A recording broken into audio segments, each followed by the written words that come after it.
शिवा त्रिनयनी कात्यायनी भैरवी सावित्री नवयोगिना शुभकरी साम्राज्य लक्ष्मी प्रदा चिद्रूपी परदेवता भगवती श्रीराजराजेश्वरी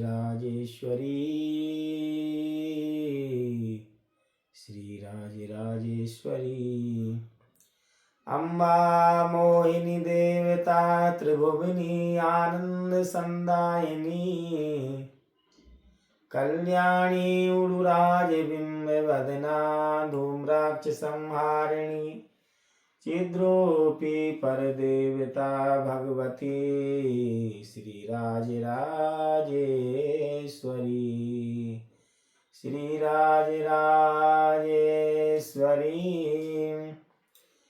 ओम विश्वानि देवा सवितुर्दुरितानि परासुवा यद्भद्रं तन्नासुवा यद्भद्रं तन्नासुवा यद्भद्रं तन्नासुवा। प्रातः स्मरणीय परम पूजनीय श्री सद्गुरुदेव भगवान की पावन छत्र छाया में आज श्रीमान जय गोपाल जी, श्री रामकृष्ण जी, श्री भरत जी, राम जी, माता जी, सुशीला माता जी की उपस्थिति में आज हम लोग सत्संग लाभ प्राप्त करेंगे। पंच प्यारों की उपस्थिति में सत्संग कार्यक्रम प्रारंभ होगा।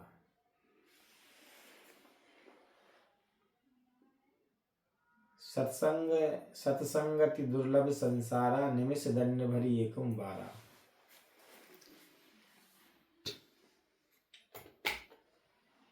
आज श्रीमान जय गोपाल जी का प्रश्न मास्टर साहब का कि संसार में जब से सोशल मीडिया का आगमन हुआ है तब से लोगों के वार्तालाप व्यवहार में धर्म कर्म में अंतर हो गया है।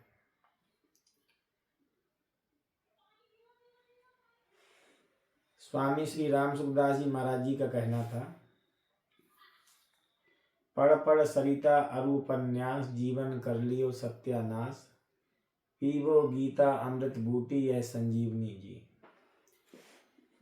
यत्र सर्वत्र जहाँ भी परम पूज्य प्रातः स्मरणीय स्वनाम धन्य पूज्य श्री राम सुखदास जी महाराज जी का सत्संग होता था, वहाँ पर वो गीता जी के तात्व प्रवचनों का उद्बोधन देते हुए यह कहते थे कि नित्य प्रति सत्संग के लिए समय निकालो। जिन नगरों में, जिन गांवों में, जिन शहरों में संतों का आगमन नहीं होता, भागवत गीता का सत्संग नहीं होता, रामायण कथा नहीं होती, वहां प्रेतों का आवास हो जाया करता है। सोशल मीडिया या टीवी मीडिया खतरनाक है। जिस प्रकार से अणुबम से हम लाइट का उपयोग भी कर सकते हैं, अन्य संसाधनों का, सेवाओं का उपयोग कर सकते हैं, लाभ प्राप्त कर सकते हैं, लेकिन विध्वंसकारी भी उतनी है। करंट से व्यक्ति की मृत्यु भी होती है, पंखे कूलर भी चलते हैं। उसी प्रकार से हमारी शक्ति कहाँ जा रही है, इस पर ध्यान देना चाहिए। चलते फिरते नाम सुमरण में जा रही है, सत्संग में जा रही है, कीर्तन में जा रही है, सद्विचार में जा रही है, षड समाधि संपत्ति में जा रही है, शील स्नेह में जा रही है। तो भगवान गौतम बुद्ध ने अपनी वाणी में कहा है, जो सार को सार की तरह जान लेता है, असार अपने आप छूट जाता है, छोड़ना नहीं पड़ता है। सारम सारवत ज्ञात्वा असारम असारवत ज्ञात्वा, जो असार को असार की भांति जान लेता है उससे मुक्त होना नहीं पड़ता, क्यों? जान लेना ही पर्याप्त है। यदि विधिवत सांगोपांग सम्यक प्रकार से यह जान लिया कि यह व्यर्थ है, तो व्यर्थ के जानते साथ ही उससे हमारे लिए मुक्ति प्राप्त हो जाती है। प्रवचन देने की उसमें बहुत ज्यादा आवश्यकता नहीं रहती है। जिसने यह जान लिया कि मानव जीवन किस उद्देश्य से हुआ, लोग कहते हैं हम तो जान गए, जान नहीं गए हम लोग। अभी हमने दूसरों के मुख से सुना है। जिस प्रकार से हम करंट को जान जाते हैं, पर करंट पर हाथ नहीं रखते हैं। बिजली है, बिजली पर हाथ नहीं रखते हैं। जान गया कि भाई मर जाएंगे, तो व्यक्ति जानना नहीं, अभी अनुभव में नहीं आया है। अनुभव जब आ जाएगा तो अनुभव के आने के बाद में पर उस व्यक्ति वहां नहीं जाएगा। इसलिए श्री अष्टावक्र जी महाराज कहते हैं, कथम ज्ञानम वापनोति कथम मुक्ति भविष्यति। श्री जनक जी का प्रश्न है अष्टावक्र गीता में, कथम ज्ञानम वापनोति कथम मुक्ति भविष्यति वैराग्यम च कथम प्राप्तम मेतद ब्रीहि मम प्रभु। हे प्रभु, मुझे बताइए कि कैसे मुक्ति प्राप्त हो। कथम ज्ञानम वापनोति, कैसे ज्ञान की प्राप्ति हो। और कथम मुक्ति भविष्यति वैराग्यम च कथम प्राप्तम, वैराग्य कैसे प्राप्त हो। मैं तद ब्रीहि मम प्रभु, हे ब्रीहि मतलब हमारे लिए कहिए प्रभु। जो गुरु होता है वो साक्षात गुरु और भगवान शिव में, नारायण में कोई अंतर नहीं है। इसलिए कहा कि भगवान और गुरु में इसलिए अंतर नहीं है। गुरु ईश्वर और गुरु आत्मेति, ईश्वर गुरु और आत्मा वेदांत में तीनों के लिए एक संदर्भ में संदर्भित किया गया है, एकत्व की अनुभूति कराई गई है। तो यहाँ पर प्रश्न आता है कि स्वामी श्री राम सुखदास जी महाराज जी सत्संग पर इतना जोर क्यों देते थे, क्या कारण था कि स्वामी जी ने सत्संग पर जोर दिया। तो स्वामी जी का कहना था कि सत्संग इसलिए होना चाहिए कि जैसे कि व्यक्ति के लिए कौन हूं मैं, कहाँ से मैं आया, मैं कौन हूँ, को हम कथमिदम जातम को वै कर्तास विद्यते उपादानम किमस्तीहा विचारा सो नीदृशा अज्ञान प्रभवम सर्वम ज्ञानेन प्रविलीयते। श्री आदि गुरु शंकराचार्य जी महाराज की उद्घोष वाक्य जो है, वेदांत उद्घोष वाक्य है, वो सबके अंतर्बोध में आ जाए, जिसके लिए श्री गोस्वामी तुलसीदास जी महाराज जी ने कहा है कि सोहम अस्मीति वृत्ति अखंडा दीप शिखा सोई परम प्रचंडा। सत्संग से क्या होता है, आत्म प्रकाश होता है, आत्मबोध होता है, विवेक जागृत होता है। और होए विवेक मोह ब्रह्म भागा, जब व्यक्ति का विवेक जागृत होता है, विवेक जागते साथ ही समस्त मोह खत्म हो जाता है। और उसी के लिए श्री गोस्वामी तुलसीदास जी महाराज जी ने मोह को किसका रूप माना का, मोह सकल व्याधिन कर मूला, समस्त व्याधियों का मूल यह मोह ही है। मोह सूल प्रद त्यागम तम अभिमान। तो भगवान के भक्त परम प्रिय श्री गोस्वामी तुलसीदास जी महाराज जी यहाँ कहते हैं, अहंकार यति दुखद डमरुआ दम्भ कपट मद मान नेहरूआ। तो श्री जनक जी का पहला प्रश्न कि हे भगवान, कैसे के मुक्ति प्राप्त हो, कैसे वैराग्य प्राप्त हो। और श्री अष्टावक्र जी कहते हैं कि मुक्ति निक्षसी चेतात, हे तात यदि मुक्ति को चाहते हो तो विषयान विषय बत त्यज, विषयान विषय बत विषयों को विष के समान परित्याग कर दो।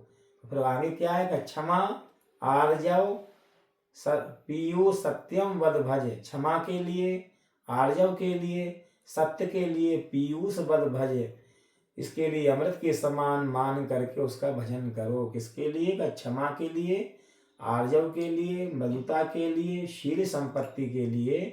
कहा यही तुम्हारा धन है, यही अमृत है, इसी के लिए अमृत कहा गया। तो इसलिए सत्संगति दुर्लभ संसारा निमिष दंड भरी एकम बारा। यदि एक निमिष का सत्संग प्राप्त हो जाता है तो व्यक्ति के जीवन में विवेक की किरण जागृत हो जाती है, उसे प्रकाश, लाइट जल गया, प्रकाशित हो जाएगा, आत्ममणि की प्राप्ति हो जाएगी, आत्ममणि से आलोकित हो जाएगा। तो आत्ममणि से प्रकाशित होगा मानव का जीवन, तो उसके लिए कहा गया है, मानव तुझे नहीं याद क्या तुम ब्रह्म का ही अंश है, कुल गोत्र तेरा ब्रह्म है, सद ब्रह्म तेरा वंश है, सद ब्रह्म तेरा वंश है, मानव तुझे नहीं याद क्या तुम ब्रह्म का ही अंश है। हे मानव, तुझे क्या याद नहीं, तुम परम पिता परमात्मा का ही अंश है। तुम्हारे लिए अंश को अंशी से, अंशी के लिए परम अंश से, परम पिता परमात्मा से मिलने का पूर्णतम अधिकार है। वह प्रत्येक व्यक्ति की लालसा है। जिस प्रकार से प्रत्येक नदी की तमन्ना है कि वह समुद्र से मिल जाए, समुद्र के साथ में एक हो जाए, एकीभूत हो जाए। ऐसे ही जीव मात्र की एक लालसा है, अभिलाषा है कि हम परमपिता परमात्मा की प्राप्ति कैसे कर लें, हमारे लिए उसी का एकत्व की अनुभूति कैसे हो जाए। तो श्री राम सुखदास जी महाराज जी कहा करते थे नाम जापों की प्रशंसा में कि बोधराम नाम के महात्मा थे राजस्थान में। बचपना से उनके लिए नाम महाराज में प्रीति हो गई थी, नाम में प्रीति हो गई थी। नाम सुमर मन बावरे, काहे फिरत भुला नारे, मिट्टी का यह बना पुतला, पानी संग ऐसा नारे। उन रात दिन भजन गाते थे, गाते गाते उनको नाम महाराज में प्रीति हो गई। जब प्रीति हो गई तो उन्होंने, छोटे बच्चे थे 10-12 साल की उम्र से, उन्होंने अपनी माँ से कहा कि माँ मुझे रोटी मत खिलाया करो, रोटी खाने मुझे समय लग जाता है, नाम भूल जाता हूँ, इतनी देर में नाम नहीं जप पाऊंगा। और हम लोग जो है 24-24 घंटे मोबाइल ही चला रहे हैं, तोड़ दे रहे हैं मोबाइल के लिए। मोबाइल भी सोच में पड़ जाता हो कि कहाँ के दुष्टों से पाला पड़ा हुआ है, ये हमें छोड़ ही नहीं रहे हैं बात करने वाले। बुधराम नाम के महात्मा जी ने नाम महाराज से ऐसी प्रीति हुई, अपनी माँ से कहा कि माता जी समय नष्ट हो जाता है और हमारे लिए अब रोटी मत खिलाओ, मुझे जो है दूध दे दिया करो या खिचड़ी दे दिया करो, हम पी लेंगे उसके लिए तत्काल में। इतना खाने में टाइम लगता है, भगवान के नाम में विस्मित हो जाता हूँ। तो स्वामी राम सुखदास जी महाराज की पंक्ति है कि यदि हम भगवान के नाम को इतना वियोग के साथ में भजते हैं, जैसे कामई नारी प्यार जिमी लोभई के प्रिय दाम, तिमि रघुनाथ निरंतर है प्रिय लागम मोहि राम, तब भगवान की प्राप्ति होने में कोई समस्या नहीं रह जाती। भगवान प्राप्त ही रहते हैं ऐसे लोगों के लिए, पर दिखना नहीं, वो उसी में लीन नहीं रहते। प्राप्ति का मतलब ये नहीं है, प्राप्ति का मतलब प्राप्त तो है ही, लेकिन उसका बोध हो जाना कि हम परमपिता परमात्मा के लिए, परमपिता हमारे हैं, मैं उनका हूँ, मैं नारायण का हूँ, नारायण मेरे हैं, एकत्व की अनुभूति हो जाए, ऐसा बोध हो जाए। तो जो बोध हमारा संसार के प्रति होता है, जब बोध हमारा नारायण के प्रति होता है, परमपिता परमात्मा के प्रति होता है, आदि शक्ति के प्रति होता है, तो हमारा नित्य निरंतर उनके साथ में ब्रह्मी भाव हो जाता है, ब्राह्मी स्थिति प्राप्त हो जाती है। उसी के लिए भगवान श्री कृष्ण जी ने गीता जी में कहा, ऐसा ब्राह्मी स्थितम पार्थ नैनाम प्राप्त मोहयति, स्थित्वा मंत काले ब्रह्म निर्माण रक्षति, बहुनाम जन्मनामन्ते ज्ञानवानां प्रपद्यते, वासुदेवा सर्मिति सा महात्मा सुदुर्लभा। इसके लिए वासुदेवा सर्मिति की जो भावना जिस महापुरुष के अंदर में आ गई, जाने अनजाने में, तो वह वासुदेव में ही लीन हो जाता है। ऐसा महात्मा बहुत दुर्लभ होता है। दुर्लभ ब्रह्म लीन विज्ञानी। क्या रामचरितमानस में सम्यक ज्ञान सकृत को उलाही, किसी किसी के लिए सम्यक ज्ञान की प्राप्ति होती है। उसी के लिए भगवान गौतम बुद्ध ने कहा है, महावीर स्वामी ने कहा है, सम्यक दर्शन ज्ञान चरित्राणि मोक्ष मार्गा तत्वा श्रद्धानम सम्यक दर्शनम। वह सम्यक दर्शन की जब प्राप्ति होती है तो समझ में आ जाता है कि मनुष्य का जीवन अब सार्थक हो गया है, अब मैं इस जीवन में नहीं आऊँगा, हमारा प्रमोशन होकर के मैं ब्रह्मीभूत हो जाऊँगा, ऐसी भावना जो सदा सर्वदा करता है। एक का मैं सत्संग सुन रहा था किसी महापुरुष का, उन महापुरुषों ने कहा यदि कहीं चुनाव हारना ही है तो भगवान से हारो।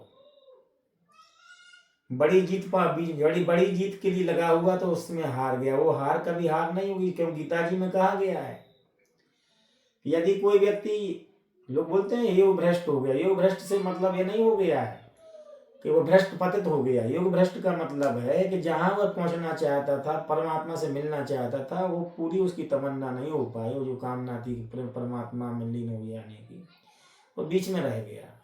तो उसी के लिए कहा गया, सुचीनाम श्रीमताम गेहे योग भ्रष्टो अभिजायते। सुचीनाम, वो पवित्र घर में उसका जन्म होता है और फिर दोबारा वो तपस्या करता है और तपस्या करके परमपिता परमात्मा में लीन हो जाता है।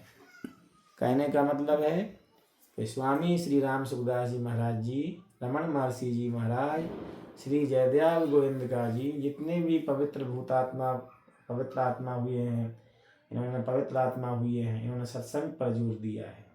आज इतना ही।